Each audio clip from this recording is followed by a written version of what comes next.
taksil ko, anak.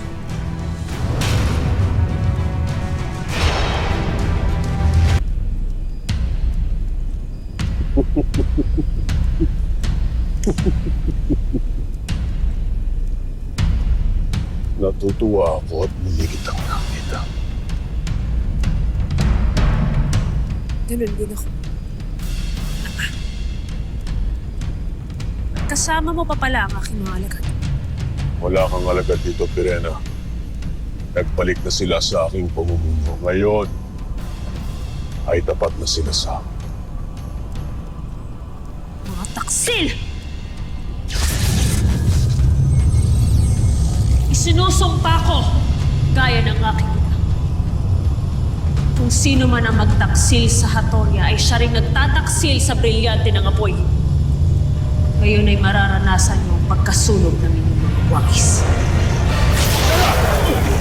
Salavera!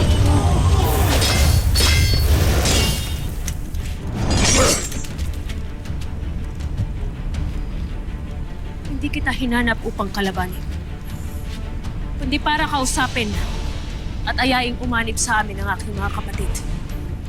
Lalo pat ang aming bagong kalaban ngayon ay minsan mo na rin nakadigma noon. Si Avria. Patid kong magugulat ang aking mga kapatid sa pasya kong ito. Ngunit higit kanino man, ikaw ang isa sa mga tunay na nakakakilala kay Avria. Patid mo kung paano siya matatalo. Lalo pat minsan mo na rin siyang nadaig. At ano ang mapapala ko kung pumayag ako sa iyong nais, Pirena? Ang iyong kalayaan. Nahawak ko na ngayon.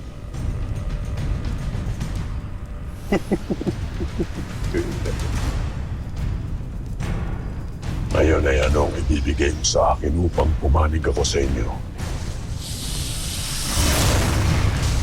Buenaveshka, anong ginagawa ng Pasney ang bathaluman dito?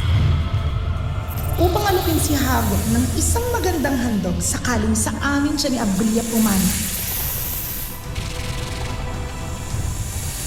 At ano ang ihahandog mo sa akin, Batalon? Kung papanig ako sa inyo ni Avria.